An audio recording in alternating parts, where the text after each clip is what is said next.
Bonjour. Today we're going to learn about indirect object pronouns. And as you see here, this is just a little definition. Basically, an indirect object pronoun expresses to whom or for whom an action is done. So if you wanted to ask the question, here, let me give you guys an example. The question, à qui parle Claire? Okay.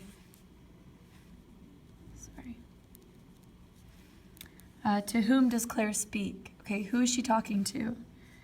So you would say, Claire parle à sa mère. Okay, so Claire is speaking to her mother. À sa mère is the indirect object, noun. Okay, and we want to replace the indirect object noun with the indirect object pronoun.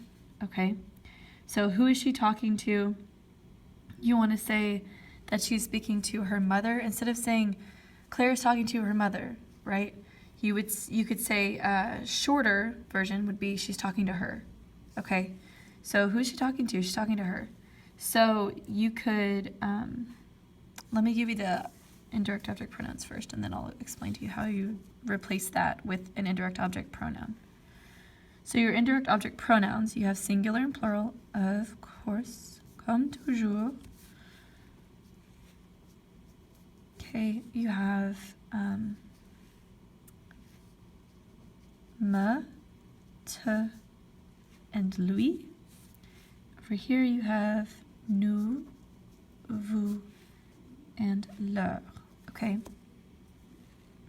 So if I wanted to say she's talking to her, well, this one is me, this one's you, this one is him or her, right?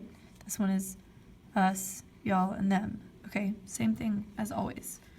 So if I wanted to change Claire is talking to her mom to Claire is talking to her, what I'm going to do is I'm going to replace this and I'm going to put it in between the subject and the verb.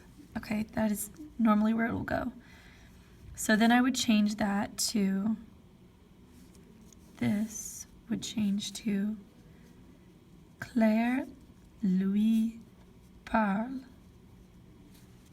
Claire is talking to her. It does a backwards thing, okay?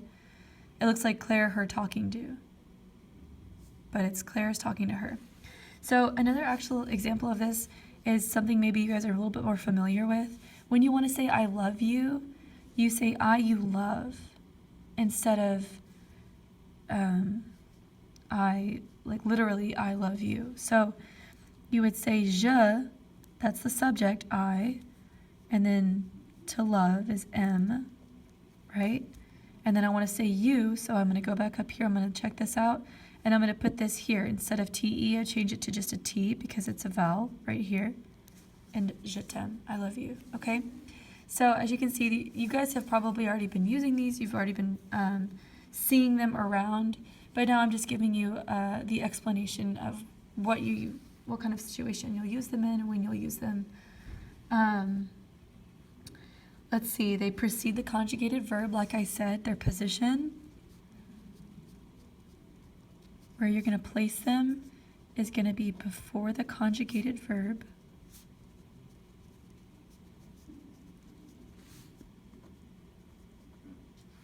Okay, so I'm speaking to you, okay? Maybe I'm talking to Antoine, okay? And I'm like, Antoine, I'm speaking to you. It's going to have to be I, you am speaking. I is the subject. Speaking is parle. All right, and then what is you? Te. Je te parle. I'm talking to you. I'm speaking to you, okay? In a negative, okay, if it's a negative sentence,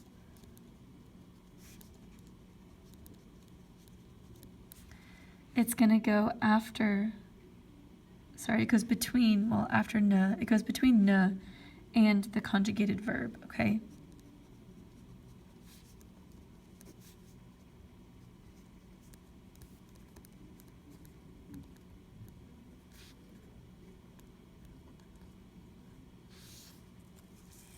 So an example would be, my dad did not send us an email, okay?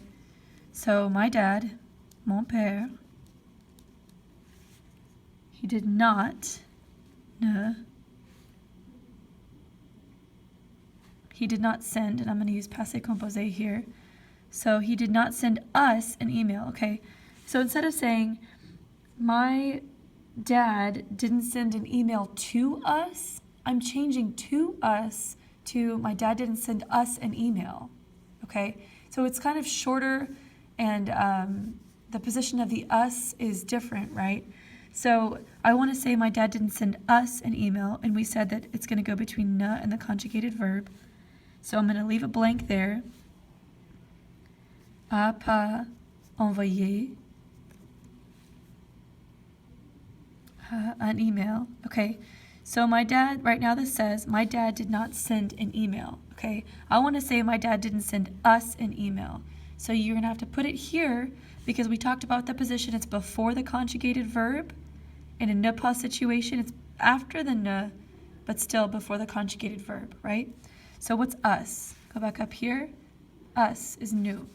So now it says, my dad did not send us an email. My dad did not us send an email. Okay? Let's see. So why don't I give you guys a few verbs that are used with this. Push this down a little bit. Okay, verbs that are used usually with indirect pronouns, indirect object pronouns. So let's do some verbs here. You have demander à, which is to ask or request. Okay, like demand, right? So that's kind of a cognate. Donner à, remember donor, they give blood, so donner means to give to. Envoyer à is to send to. Montrer à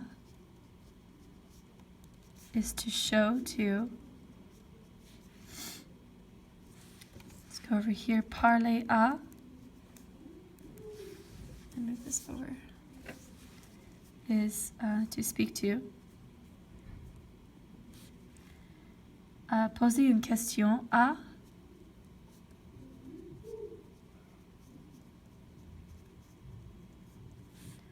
Is to ask a question.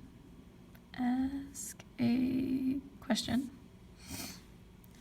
Prêter à is actually one that you guys should know now. To lend to. Remember lending clothing? To lend to. And then we have téléphoner à. Okay, which is to call. Call somebody on the phone. So these are all some that will be used usually with indirect object pronouns. So you want to make sure that you do know how to do this. You're going to have to memorize these indirect object pronouns so that you know. Moi, toi, lui, nous, vous, leur. I'll give you guys some sample sentence, some question like, let me give you an example down here actually. I'll give you an example of the example. If I wanted to say, you ask good questions. Vous posez de bonnes questions. Okay, right now it just says, you ask good questions. But what if I want to say, you ask me good questions? I'm not going to say, you ask good questions to me. Okay, instead of the to me, I'm going to say, you ask me good questions. So what's me? It's me, right? So then you'll say, vous me posez des bonnes questions. Des bonnes questions. Okay, let me know if you have any questions tomorrow when I see you. And we will do a couple of days of practice on this. Merci, au revoir.